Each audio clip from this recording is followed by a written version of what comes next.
ಗೊತ್ತೋಯ್ತಿ. ನನಗೆ ಹೇಳಿದ್ದೀರಿ, ಆದ್ರೆ ಮದುವೆಗೆ ಸಾಕ್ಷಿಯಾದ ಈ ಸಮಾಜಕ್ಕೆ ಹೇಳ್ಬೇಕಲ್ಲ. ಇಲ್ಲ ಅಂದ್ರೆ ನಿಮ್ಮ ಹೆಂಡತಿ ಹತ್ರ ಏನೋ ತಪ್ಪೈತಿ. ನಡೆ ನುಡಿ ರೀತಿ ನೀತಿ ಕೆಟ್ಟಿರ್ಬೇಕು, ಇಲ್ಲ ದೈಹಿಕವಾಗಿ ಮಾನಸಿಕವಾಗಿ ಕುಂದಿರ್ಬೇಕು ಅಂತ ಈ ಸಮಾಜ ನನಗ ಅಪವಾದ ಕೊಡಬಾರ್ದು. ಹೇಳ್ರಿ, ನಾನೇನ್ ತಪ್ಪು ಮಾಡಿದ್ರಿ ಹೇಳ್ರಿ. ನೀ ಹಾದ್ರ ಮಾಡಿದಿ ಅಂತ ನಾ ಅಂದಿಲ್ಲ,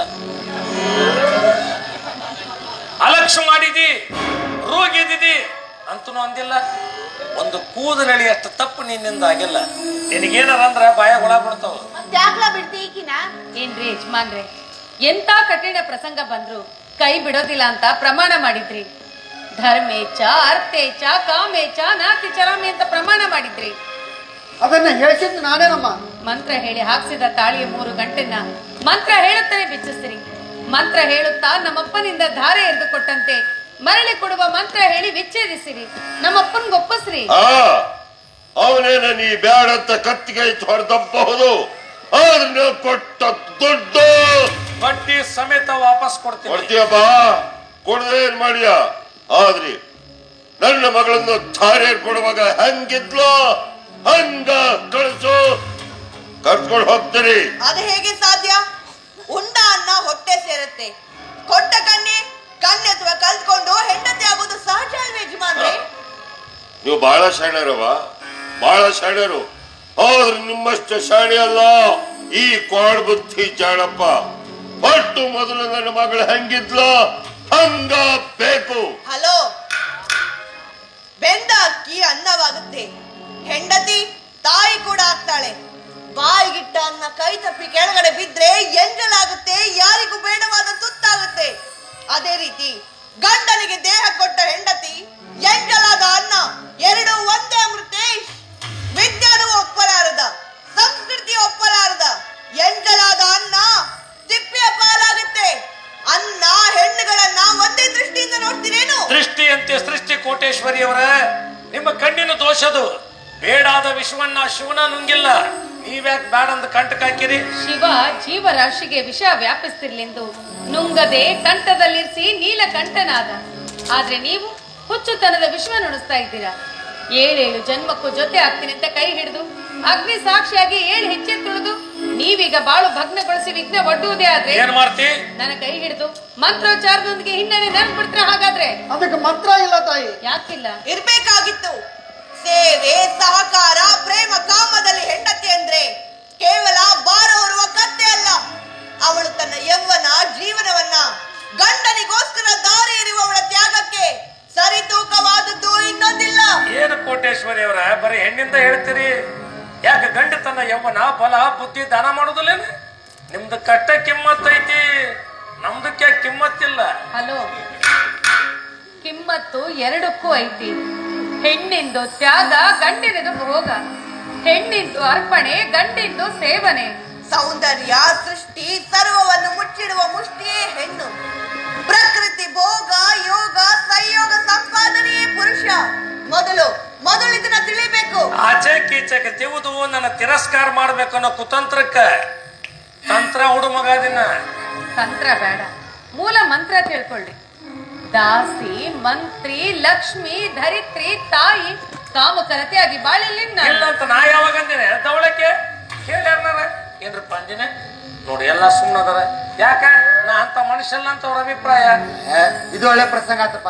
ಜಗಳಿಲ್ಲ, ಜಡ್ಡಿಲ್ಲ, ಮತ್ತೆ ವಿಚ್ಛೇದನ ಎದಕ್ಬೇಕು? ಹುಚ್ಚ ನಾ ಹುಚ್ಚಲ್ಲ, ನನ್ನ ಇಚ್ಛೆನ ನಿಮ್ಗೆ ತಿಳಿದಿಲ್ಲ.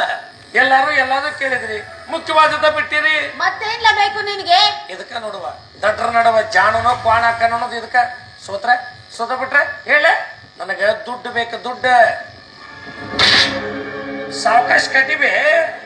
ದುಡ್ಡು ದುಡ್ಡು ದುಡ್ಡು ದುಡ್ಡಿಗೋಸ್ಕರ ಮಾನ ಮರ್ಯಾದೆ ಎಲ್ಲ ಬಿಟ್ಟು ನಿಂತಿದೆಯಲ್ಲ ಹುಚ್ಚು ನನ್ನ ಮಗನೇ. ಮಾತು ಬಸವಣ್ಣರ ವಚನ ಹೇಳಿ ನಾನೀಗ ಮೋಸ ಮಾಡಿದ ನೀಚ ನೀನು. ದ್ರೋಹ ಅಂದ್ರೆ ಕೇಳಕತ್ತಿಲ್ಲಪ್ಪ, ಈಗೇನ್ ಮಾಡಕತ್ತಿಯಲ್ಲ, ಇದು ದ್ರೋಹ. ನಾನು ಲಕ್ಷಾಧೀಶ್ವರ ಮಗಳಿಂದೆ ಇಡೀ ವಿಧೇಯತೆಯಿಂದ ಮೋಸ ಮಾಡಿ ನನ್ನನ್ನು ಮದುವೆ ಮಾಡ್ಕೊಂಡು. ಆದ್ರೆ ಸಣ್ಣ ಹುಡುಗರಿಗೆ ತಿಳಿಯುತ್ತೆ, ನಿನಗೆ ತಿಳಿಲಿಲ್ಲ ನಾನೇನ್ ಮಾಡ್ಲಿ? ಹಣಕ್ಕ ಫಸ್ಟ್ ಪ್ರಿಫರೆನ್ಸ್ ಕೊಟ್ಟಿನಿ, ರೂಪ ಗೀಪ ಸೆಕೆಂಡರಿ. ಇಲ್ಲ ಅಂದ್ರೆ ಒಬ್ಬ ಭಿಕ್ಷುಕಿನ ಕಟ್ಕೋಬೋದಿತ್ತು. ಹಾಗಾದ್ರೆ ನಮ್ಮಪ್ಪನೂ ನಿಮಗೆ ಹಣ ಕೊಟ್ಟಿದಾರಲ್ಲ. ಅದು ನನಗೆ ಸಾಲುದಿಲ್ಲ. ಯೋ ಸ್ಕೌಂಡ್ರಲ್! ಲಕ್ಷಾಧೀಶ್ವರಿ ಅಂತ ಐಸಿನಕ್ಕನ ಮದುವೆ ಆದೆ, ಕೋಟ್ಯಾಧೀಶ್ವರಿ ಅಂತ ತಿಳಿದು ನನ್ನ ಮೇಲೆ ಮನ್ಸು ಮಾಡಿದೆ. ಮುಂದೆ ನನಗಿಂತ ಶ್ರೀಮಂತ ಹೆಣ್ಣು ಸಿಕ್ಕರೆ ನನಗೂ ವಿಚ್ಛೇದನ ನೀಡಿ ಅವ್ಳಿಗೂ ತಾಳಿ ಕಟ್ತೀಯ. ಅದನ್ನ ಈಗ ಹೆಂಗ್ ಹೇಳಕ್ಕಾಗತ್ರಿ? ಮತ್ತ ಅಟ್ಟಟ್ಕೊಂಡ್ ನೆನ್ಪಿಸ್ಕೊಂಡ್ ಬಡ್ದು ಗಿಡದರು ಮರ್ರಿ. ಮಾತಿನ ಪೆಟ್ಟು ಲತ್ತಿ ಪೆಟ್ಟು ಬಗದ ನೀನು ಕತ್ತೆಗಿಂತಲೂ ಕಡಿಯೋದಿಲ್ಲ ಅಮೃತ. ಐಶ್ರೀ, ಇಷ್ಟಕ್ಕೆಲ್ಲ ಕಾರಣ ಇಲ್ಲಿದ್ದಾರಲ್ಲ ಈ ಶಾಸ್ತ್ರಿಗಳೇ. ಅವತ್ತು ಕೋಟೇಶ್ವರ ಕೊಟ್ಟ ಜಾಹೀರಾತನ್ನು ತಂದು ಈ ಹಣಬಾಕ ಅಮೃತನ ತೋರಿಸದೆ ಹೋಗಿದ್ರೆ ಈ ಪ್ರಸಂಗನೇ ಬರ್ತಾ ಇರ್ಲಿಲ್ಲ. ದುಡ್ಡು ದುಡ್ಡು ಎಂದು ಬಡಬಡಿಸುವ ನಿಮಗೆ ಹೆಂಡತಿಗಿಂತ ದುಡ್ಡೇ ಹೆಚ್ಚಾಯ್ತಾ? ಹೌದು ಹೌದು ಹೌದು. ಹಾಗಾದ್ರೆ ನಾನು ಕೊಳ್ಳಿಗೆ ತಾಳಿ ಯಾಕೆ? ಅದು ದುಡ್ಡಿಗೋಸ್ಕರನೇ. ಹಾಗಿದ್ದ ಮೇಲೆ ನಿಮ್ಮ ಹೆಂಡತಿ ಆದ್ರ ಮಾಡಿ ದುಡ್ಡು ತಂದು ಕೊಟ್ರೆ ಇರ್ಲಿ. ನನ್ನ ಮಗಳ ಮೇಲೆ ಕೈ ಮಾಡ್ತೀಯ? ನನ್ನ ಗಂಡನ ಹೊಡೆಯೋ ಅಧಿಕಾರ ನಿಮಗಿಲ್ಲ. ಅವ್ರು ನನಗನ್ಲಿ ಆಡ್ಕೊಳ್ಳಿ, ನಾನ್ ತಡ್ಕೊಳ್ತೀನಿ. ನೋಡು ನೋಡು ಅಮೃತ ತಾಯಿ ಗುಣನ. ಅಲ್ಲ, ಅವ್ರಪ್ಪ ಹೊಡ್ಯಾಕ್ ಬಂದ್ರು ಬ್ಯಾಡ ಅಂತ ತಡೆ ನಿಲ್ಸಿದ್ರು. ಅದ ಆ ಜಾಗ ಬೇರೆ ಯಾರೇ ಆಗಿದ್ರೆ ಕಂಬಕ್ಕಿನ ಕಟ್ಟಿ ಸಣ್ಣ ಕಟ್ತಿದ್ರು. ಈಗ ತಿಳ್ಕೊ ಆ ತಾಯಿ ಗುಣನ. ದೋಸ್ತ, ನೀ ತಿಳ್ಕೊಂಡಲ್ಲ ಸಾಕು. ಈ ಅಮೃತ, ದುಡ್ಡು ದುಡ್ಡು ಅಂತ ಯಾಕೆ ಸಾಯ್ತೀವ? ನಾಳೆ ನಾವು ಸತ್ತಾಗ ಸೊಂಟದಾಗಿ ನುಡ್ದಾಡ್ಸಿರ್ತಾ ಬಿಡಂಗಿಲ್ಲ. ಅದನ್ನು ಕಿತ್ಕೊಂಡ ಮಣ್ಣಾಗ ಹೂಳೋದು. ಈಗಾರ ಬದಲಾಗ್ಲಿಲ್ಲ. ಮಣ್ಣಿಗೆ ಹೋದಾಗ ಬಾಳ ಲಕ್ಷ ಕೊಟ್ಟು ನೋಡಿಪ್ಪ. ಹಿಂಗ ನೋಡ್ತಿದ್ದೆ ನೇನೇನ್ ತೆಗಿತಾರಂತ. ಖರೆ ಐತಿನ ಮಾತ. ಸತ್ತಾಗ ಉಡ್ದಾರನು ಬಿಡುದಿಲ್ಲ, ಆದ್ರೆ ಕುಣಿ ತೆಗಿಯಕ ಮೊದಲು ರೊಕ್ಕ ಇದ್ರು ತೆಗಿತಾರಲ್ಲ. ದಂಪತಿ ಅಂದ್ರೆ ಗೊತ್ತಾ ನಿಮಗೆ? ತಗೋ, ಅಟ್ಟು ಗೊತ್ತಿಲ್ಲ ನನಗೆ. ಗಂಡ ಹೆಂಡತಿ. ದಮ್ ಅಂದ್ರೆ ದಮ್ ಅಥವಾ ಶಕ್ತಿ. ಪ ಅಂದ್ರೆ ಪರಸ್ಪರ. ತಿ ಅಂದ್ರೆ ತಿಳುವಳಿಕೆ. ಪರಸ್ಪರ ತಿಳುವಳಿಕೆ ದಮ್ ಇರುವವರೇ ದಂಪತಿ. ತಪ್ಪನ್ನ ಕ್ಷಮಿಸುವುದು, ಸಿಟ್ಟನ್ನ ಶಮನಿಸುವುದು, ದುರ್ನಡತೆ ದಮನಿಸುವುದು, ಸತ್ಯ, ಶಾಂತಿ, ಸಹಕಾರ ಈ 3 ಗಂಟಿನೊಂದಿಗೆ ನಂಟು ಬೆಳೆಸುವುದೇ ಮದುವೆ. ಆ ಮದುವೆ ಮಂಗಲಕರವೆಂದೇ ಕೊರಳಿಗೆ ತಾಳಿ ಕಟ್ಟೋದು. 3 ಗಂಟೆ ಬಿಚ್ಚಿದ್ರೆ ವಿಚ್ಛೇದನ ಕೊಡ್ತೀನಿ ಅಂತೇಳಿ ಕರೆಸಿ ಸಣ್ಣಕ ರಾಧಾಂತ ಚಾಲು ಮಾಡಿದ್ದೇನೆ. ರಾಧ ಅಂತ ಅಲ್ಲ ರೀ, ಸಿದ್ಧಾಂತ. ಆ ದೇವರು ಕೂಡ ಮಾಡಿದ ತಪ್ಪನ್ನ ಕ್ಷಮಿಸಲ್ಲ, ಆದ್ರೆ ತಾಯಿ ಮಗ ಮಾಡಿದ ತಪ್ಪನ್ನ ಕ್ಷಮಿಸ್ತಾಳೆ. ಇಷ್ಟೆಲ್ಲ ಹೇಳಿದ್ರು ನನ್ನ ಕೊರಳಲ್ಲಿರುವ ತಾಳಿ ಬಿಚ್ಚುತ್ತೀನಿ ಅಂತಿರೋ ನೀವು ನನ್ನ ಕಣ್ಣಿಗೆ ಮಕ್ಕಳ ಹಾಗೆ ಕಾಣ್ತಿದ್ದೀರಾ. ಮಕ್ಕಳು ತಪ್ಪು ಮಾಡಿದ್ರೆ ತಿದ್ದಿ ಬುದ್ಧಿ ಹೇಳ್ಬೇಕು.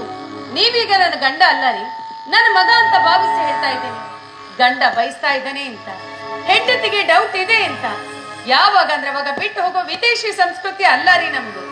ಇದನ್ನ ನೋಡಿದ ಎಷ್ಟೋ ವಿದೇಶಿಗಳು ನಮ್ಮ ಸಂಸ್ಕೃತಿಗೆ ಬದಲಾಗ್ತಾ ಇದ್ದಾರೆ. ಆ ವಿದೇಶಿಗರಿಗೆ ನಮ್ಮ ಸಂಸ್ಕೃತಿ ಬಗ್ಗೆ, ಅದ್ರಲ್ಲೂ ನಮ್ಮ ವಿವಾಹದ ಬಗ್ಗೆ ಅಷ್ಟೊಂದು ಗೌರವದಿಂದ ಮಾತನಾಡ್ತಿದ್ದಾರೆ ಅಂದ್ಮೇಲೆ ನಮ್ಮ ವ್ಯಕ್ತಿಗತ ಸ್ವಾತಂತ್ರ್ಯಕ್ಕೋಸ್ಕರ ಅದನ್ನ ಹಾಳು ಮಾಡೋ ಅಧಿಕಾರ ನಮ್ಗಿಲ್ಲ ರೀ. ನಾನಿಷ್ಟು ಹೇಳದ ಮೇಲೂ ನನ್ನ ಕೊರಳಲ್ಲಿರುವ ತಾಳಿ ಬಿಚ್ಚಬೇಕು ಅಂತ ನಿಮಗೆ ಅನ್ಸಿದ್ರೆ ಬನ್ರಿ, ಬಿಚ್ಚ್ರಿ. ಶಾಸ್ತ್ರಿಗಳೇ, ವಾದ್ಯ ಬಾರಿಸೋದಕ್ಕೆ ಕ್ಷಮಿಸ ತಾಯಿ. ಗಂಡ ಹೆಂಡತಿ 100 ಕಾಲ ಸುಖವಾಗಿ ಬಾಳ್ಲಿ ಅಂತ ಗಟ್ಟಿ ಮೇಳ ಬಾರಿಸ್ತಾರೆ ಹೊರತು ವಿಚ್ಛೇದನಕ್ಕೆ ಏನು ಇಲ್ಲ ತಾಯಿ.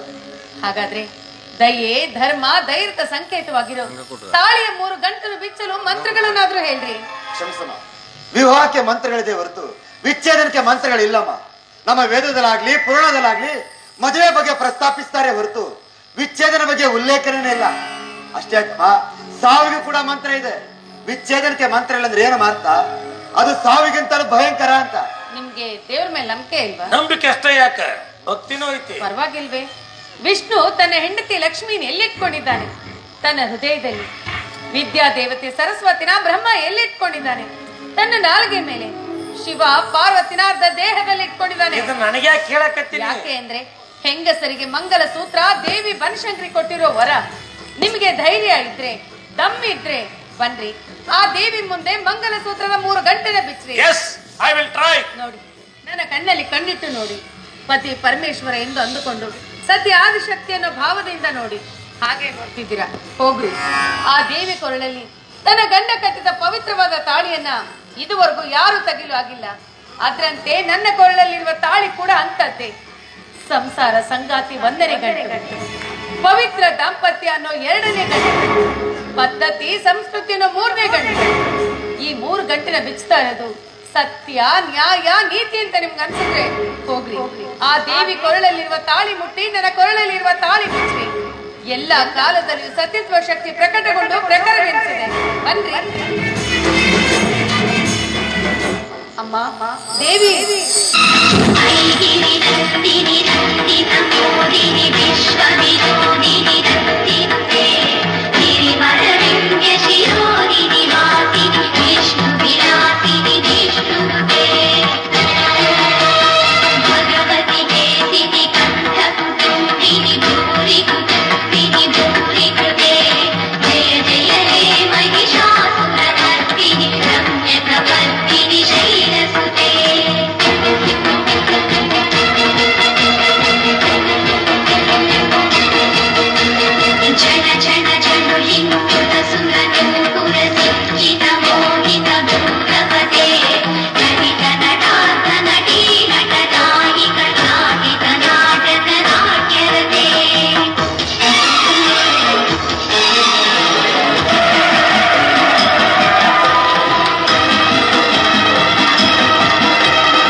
ಐಶ್ವರ್ಯ ತಾಳಿಗಿರೋ ತಾಕತ್ತು ತಿಳ್ಕೊಳ್ಳಾರ್ದ ತಿಳಿಗೇಡಾಗಿದ್ದ ನನಗೆ ದೇವಿ ಜ್ಞಾನ ಅನ್ನೋ ತ್ರಿಶೂಲದಿಂದ ತಿವಿದು ಎಚ್ಚರಿಸಿದ್ಲು. ಮಾರವರ ಶಕ್ತಿ ಬಂತು, ತಪ್ಪನ್ನು ತಿದ್ದುಕೊಳ್ಳೋ ಬುದ್ಧಿ ಬಂತು. ಈ ವೈಚಾರಿಕ ವೈಜ್ಞಾನಿಕ ಕಾಲದಲ್ಲೂ ಆಧ್ಯಾತ್ಮಿಕ ಶಕ್ತಿ ಐತಿ ಅನ್ನೋದು ನೀನು ತೋರಿಸ್ಕೊಟ್ಟಿ. ಹೆಂಡತಿ ಅಂದರೆ ಕೇವಲ ಭೋಗದ ವಸ್ತು ಅಲ್ಲ, ದುರ್ಬಲ ಜೀವಿಯೂ ಅಲ್ಲ. ಅವಳು ಸುವಿಚಾರ ಸಬಲೆಯನ್ನು ಅರಿವಾಯಿತು. ಹಣ ಆಸೆ ಹೆಚ್ಚುತ್ತೆ, ಹೆಣ್ಣು ಎಚ್ಚರಿಸುತ್ತೆ. ಎಲ್ಲ ಗುಣಸಿರಿ ತುಂಬಿದ ನೀನು ನನಗೆ ಐಶ್ವರ್ಯನೇ ಆಗ್ಬಿಟ್ಟಿ. ನನಗೆ ಕ್ಷಮಿಸು ಅಂತ ಕೇಳೋ ಧೈರ್ಯನೂ ಉಳಿದಿಲ್ಲ. ಎಲ್ಲ ತಾಯಂದರೆ ಕಣ್ಣೀರಿಗೆ ಕಾರಣ ಆಗಿರೋ ಈ ಪಾಪಿನ ದಯವಿಟ್ಟು ಕ್ಷಮಿಸ್ಬಿಡು.